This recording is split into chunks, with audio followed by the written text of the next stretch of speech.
Hello, and welcome to the AB Relationships Podcast. Your hosts are Angela Lazariki, psychologist and psychotherapist, and Boris Hertzberg, psychoanalytic therapist and couples consultant. We talk about relationships and discuss some ways in which we can help each other in relating better. It is a space for sharing, discussing, and brainstorming common relationship difficulties, as well as real-life issues presented by our guests. Please note, this is not therapy, nor is it a substitute for therapy. Enjoy, as we are about to begin. Hello, everybody, and welcome to the AB Relationships Podcast, where we talk about relationships. And hello to Angela. Hi, Boris. It's good to be here again. Hello, everybody. Hello. And my question to you before we introduce our guest and take some relationship topic, do you have anything interesting to share with us today?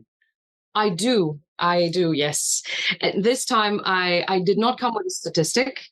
I came with a passage that I read in a book which really stood out to me. So this is from a book by Dr. David Richo. I really hope I'm pronouncing this correctly. I'm really sorry if I'm not. He is a psychotherapist, and he has written a number of books, actually, which I have found to be very, very helpful. This is from the book How to Be an Adult. And it's a very small paragraph, which I'm going to read, talking about boundaries. So this is what he says, and I quote, "With boundaries comes interdependence rather than dependency.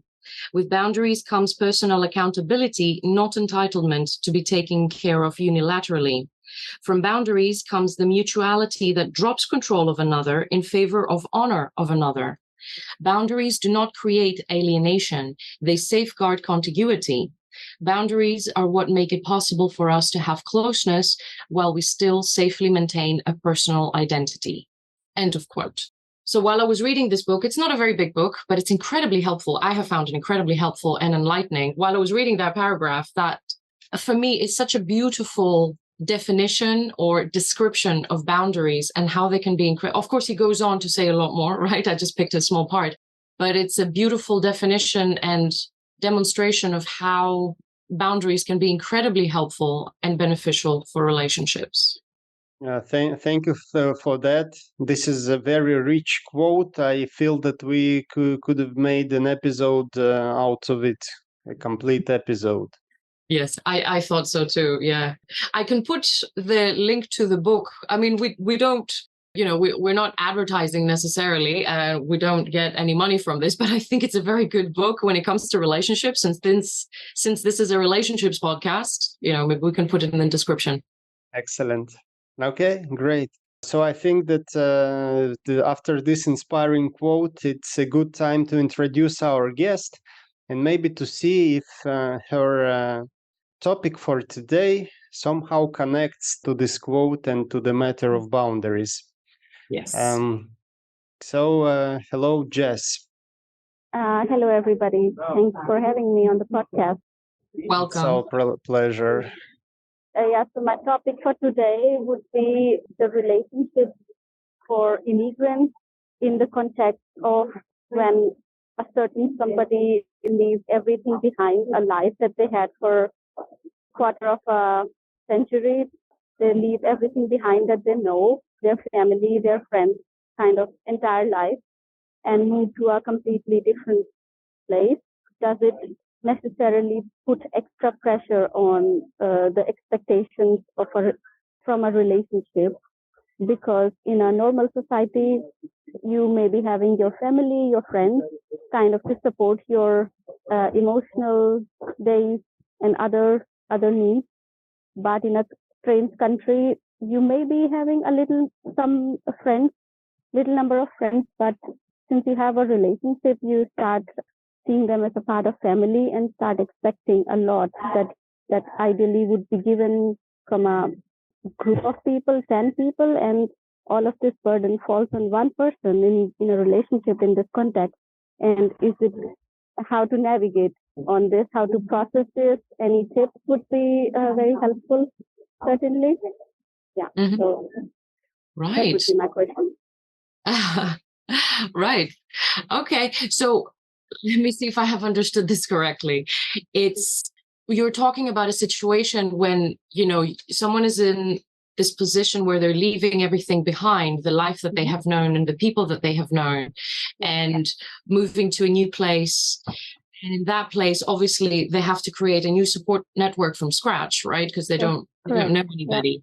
Yeah. Mm-hmm. And then the people that they find there or the find there then to fulfill all the roles that would otherwise have been fulfilled by other people. Is my understanding correctly? Maybe two people have to deal with the expectation of you and replace the support system that was previously fulfilled by 10 people, for example. Mm. And so how do you process this? How do you start making a life from scratch, actually, especially when it comes to romantic relationships? Yeah. Yeah, excellent question, especially considering that we were thinking about doing an episode dedicated to multicultural relationships. What immediately comes to my mind is that there are different cultures and different support systems.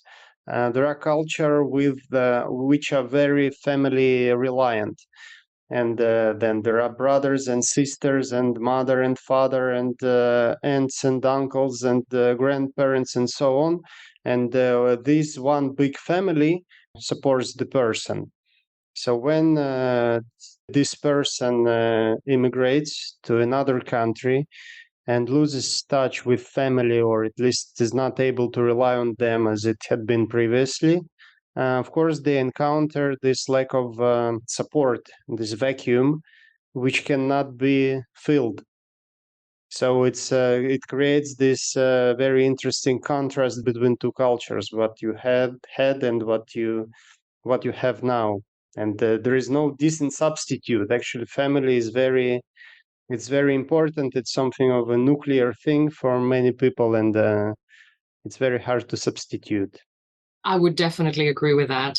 And now that people are moving around more and more and more from country to country, a lot of the times there's a lot of people who are not living with their family or they're in their culture of origin. We see it very often that, at least with my clients, that there is a very, very big sense of loneliness. How do I integrate myself in the new society, in the new culture, whether there is language to be learned or not? Of course, having to learn a language makes it a bit harder. And as you mentioned, Jess, kind of like, how do I get my needs met from the people who are here, and are they available, and is it possible? Because I think you're raising a really good point, like this expectation that many of us have, that one person or two people or three people the most kind of have to meet all our needs, where otherwise it would have been met by lots of other people and family, like Boris mentioned, like parents and siblings and cousins. Is it possible for one or two people to meet those needs? In my experience, I don't think it is. I haven't seen it work, only because, and it has nothing to do with the people themselves, the intention might be really, really good. There might be actual respect and love there and care. I haven't seen it work because it puts a lot of strain on those relationships, in all ways. Yeah, sorry, go on. I'm sorry to interrupt you also. Just that perhaps it is because of our expectations are way too high from them. So they are probably doing their best, but still it's not helping your situation. Yeah. And the point you raised about learning a language is the case with me. I have moved to a country where the language is completely different to what I had previously, and that adds further difficulty in integrating with the society, with the friends, the colleagues. The work culture is different. Previously, that I made friends with many of my colleagues. In the current society, colleagues are not open for friendship. They like to maintain a professional relationship rather than a friendly one. Yet, in some cases, I see that other colleagues have surpassed this barrier, and they have managed to make friendship out of this work or professional relationship. And I was just left questioning if there is some work for me to do here also to improve my situation. Right. Yeah. Yeah. I mean, to me, it sounds like you're already aware of a lot of the difficulties when you're coming here with this question, like, about it, and you're mentioning expectations and you're mentioning the pressure of like all these needs being met by 2 people versus, 10 people, like you said. It's really positive, the way I see it, that you are aware, okay, this is already from the get-go a difficulty. This is already something which is not going to help the situation. Right? So being aware of it is one thing and is great. So at least it will be something that can help with the expectations, because you cannot, we all have needs, right, that we want to have met through our relationships. And it's absolutely normal. That's what relationships are for as well. So, and we cannot unneed our needs, right? They're there. And that's what then turns into expectations, or that's what drives the expectations. That's what drives the pressure as well, that I want, this is what I want from this person. This is what I want. This is what I want. And obviously, if it's not reciprocated, that causes a lot of pain. Of course, it differs from culture to culture. One thing that I usually kind of discuss with my clients who find themselves in different countries and cultures is, what are some other opportunities of meeting people? So workplace is one that, you're right. I mean, it's natural that this is where we're going to first turn to, right? Or if we're a student, we're going to turn to other students, university or school or whatever. But I'm wondering if there are any other sources or opportunities to find people, to meet people who maybe they're also from a different culture, so they're not necessarily locals. Sometimes that can make it easier. Yes, You correct. said Sorry. sorry, I'll just expand on what Angela has said. Definitely. You said a very, very beautiful thing, that needs become expectations. And then I'm thinking, what expectations should we fulfill or should we meet? Because this needs versus expectations thing, it also reflects some deeper conflict, and I'll explain what I mean. Usually, needs is something that child has. They have the need to be fed and to be cared for and to be loved and to be held. So basically, needs is something that presents a lot in a child's life. And when we go to expectations, it brings us to an adult world. We want to develop and we want to achieve things, and we expect people to behave in a certain way. And then expectations is something more of an adult world. And it's interesting how it brings us to this to the name of the book, How to Be an Adult. Yeah. Suddenly. Yeah, that's interesting. Yeah. So needs is something that's hard for us to manage, especially when we are, young, or when we feel young. When we, sometimes there are situations where we feel just like infants.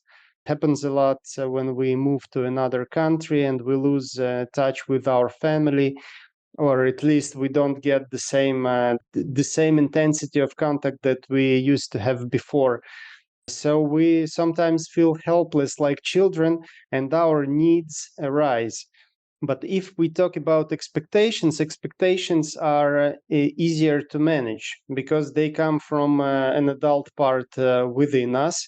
And so we can decide what we want to keep and what we want to leave out. Because after all, if we tell to ourselves, and if we take this situation that our guest is describing, that we want to keep our family support, we can bring this expectation to realization and decide just not to move to another country, just to stay in this supportive environment and to have it. But as adults, we decide, in this specific case, we decide to do something more, to expect something more of ourselves, to get out of our comfort zone and to try something new. And that has its price. And here it brings us to this inner conflict, which many of us have. It's either to stay at the same place and have something that we are used to, and be that, for example, family support, and not to make our dreams come true, or to make a bold step outside and do something new and try new things and be adventurous, but then having to deal with managing our expectations and to realize that we will have to to leave some things behind. And yeah. Thanks a lot. Yeah, so the expectation part, for example, is sometimes you return home with frustration from work or from life in general. And in your family, for example, you know that they will not leave your side, and they will, I don't know, maybe comfort you more, and not, this will not motivate them to move away from you. You cannot count on it. That your all unreasonable behaviors will not be supported, because they have a choice to get out. And in that situation, when we try to manage it, is it somewhat that we try to be someone else and not our true self, or this is not a right conflict to have? Sorry, Jess, I'm just going to kind of ask again. The question is, because we lost you there a little bit. So you're talking about like when you have those, you have the expectation of like when you're upset or when you're frustrated, for something that has happened in life, that your people, whether it's family or friends, but your people would be there by your side.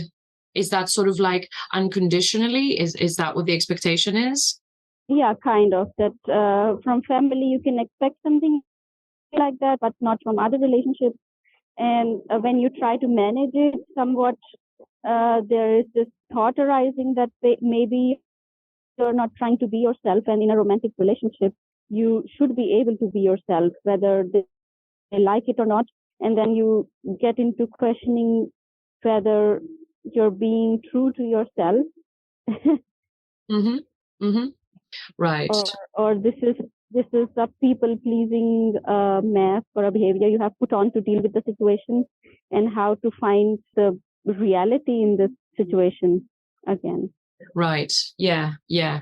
So where does one start and the other end, right? Like people pleasing or expectations or being our true selves. Yeah, exactly. Right. Yeah. Gosh. Yeah. Especially when it comes to relationships. Massive topic, Jess. I think we'll need like 3 or 4 episodes to do that. But one thing that for me is incredibly... Angela, it's basically boundaries. It is. I mean, big time boundaries. I mean, I love it when the quote, even though we don't know the topic of the guest, the quote is so relevant. I'm just loving that. But what I was going to say is that at the core of it, for me, is, I mean, relationships are always going to push us, right? In many different ways, in many different forms. And in a way, that is why relationships are so important to us as people, right? As a species, because that is, we grow through relationships. A big part is bringing, I mean, I liked what Boris mentioned before, kind of like with the expectations and the adult self, the adult brain that we have hopefully developed, which is kind of like bringing that adult awareness with us in being able to take a step back and get a little bit of perspective about the situation and our place in it. And that I have found to be very helpful a lot of the times. It's not always easy to do, and definitely not easy to do when we're upset. So I totally understand that. And there's a place for being upset and for kind of like staying with those emotions, obviously, right? And then kind of giving ourselves the opportunity to take a step back and maybe get a perspective about what is happening. Like, okay, so what just happened? What was my behavior? What was the other person doing? What was I expecting? And trying to get out of my place and seeing it from above, if you like, as much as possible. It's not always going to be easy. And I realize that some situations are easier and some others are harder. But that can give us some kind of a way to gauge, like, wait a minute, are my expectations a little too high in this situation? What I'm expecting from this person? What if I switched it around and that person was expecting those expectations, was having those expectations from me? Would I be comfortable with that? Is it always easy to do that? Or, I think my expectations are actually quite reasonable, and maybe that person is not as available as I thought they were, which obviously, yeah. Also, continuing what you are saying, did I manage to convey these expectations to my partner? Does my partner know that I want to be comforted in a certain way? That I want to be hugged, for example, or when I'm frustrated or upset, I want them to hold my hand or to be by my side. I want them maybe to pass on something, for example, on them going to the gym or meeting with friends for the sake of me, and I will really appreciate it. And have I been able to tell them that, to convey these expectations to them? And then if I haven't, maybe it's a good time to try and do it, so that the other side knows what I expect and what I really need. And then the next stage is actually to negotiate it, because the partner can agree to it and can accept it, and it's fine. But then there can be a situation that the partner says, no, I need my gym, these are my needs, or I need to go out with my friends, or I understand that you are frustrated, but I get even more frustrated when I am near you, when you are in this when you feel this way, and I need my space. It can also happen, and then it can frustrate us even more. So this, again, I think the case of managing, as Angela said, of acknowledging our situation, making a step back, and also conveying our expectations to the other party and negotiating them, seeing how it lays with them. Yeah, completely relatable. Very good. I think it's also about managing our losses. When you just described the situation of leaving your country, your culture, and losing a lot of support available immediately, it also requires us to accept this loss and get over this loss gradually, because it's a serious loss.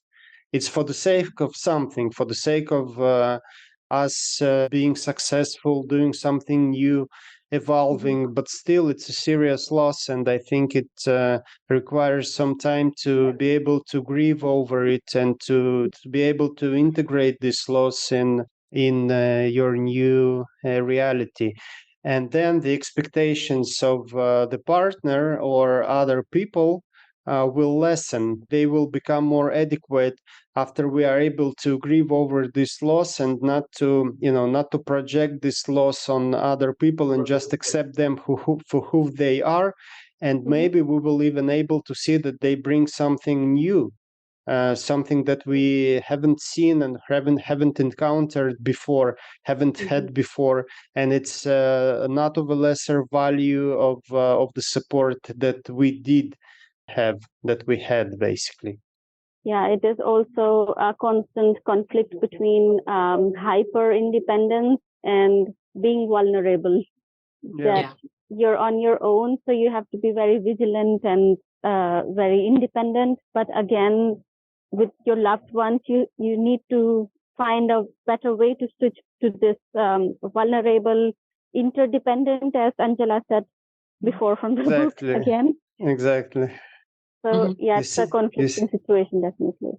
You see how your quote comes alive? It really does. I'm telling you, this is a good book. It's a good author. You chose a very good quote today. Yeah. Very good. Yeah, my last thought for this episode is I personally consider hyper-independence to be a defense mechanism. We don't really want to be alone, or we don't really want to be, definitely, to drive people away from our life. So it's exactly what Angela said, that healthy boundaries bring us healthy interdependence, in which we both give and take, and we manage to keep balance between these two things. Yep, absolutely. I completely agree with that. Jess, do you have any parting words? How are you feeling? It was very nice discussing these topics with you and get perspectives from both of you. And I did gain some clarity on the topic. And of course, there is in our life, there is always more work to be done on ourselves. It's about growing throughout the life. So thanks for the perspectives and having me on the podcast again. Wonderful. Thank you. Thank you very much for coming, for making the time and talking to us. Yeah, thank you, Jess. I'm sorry for the disturbance with the voice earlier. It's fine. Don't worry about it. Thanks, and have a good day ahead. Yeah, I think the subject we've discussed overweighs the loss of quality of the sound that we had. Perfect. So thank you, Jess. Thank you, Angela, and thank you for everybody who has been with us today, and wishing you the best until next time. See you next time. Yes. Thank you. Bye. Until next time. Bye. You were listening to the AB Relationships Podcast. If you enjoyed it, please share it with your friends and subscribe to be notified of the new episodes. If you would like to become our next guest, please leave your details in the form in the description. If you have any questions or would like to talk to the hosts, please also refer to the description.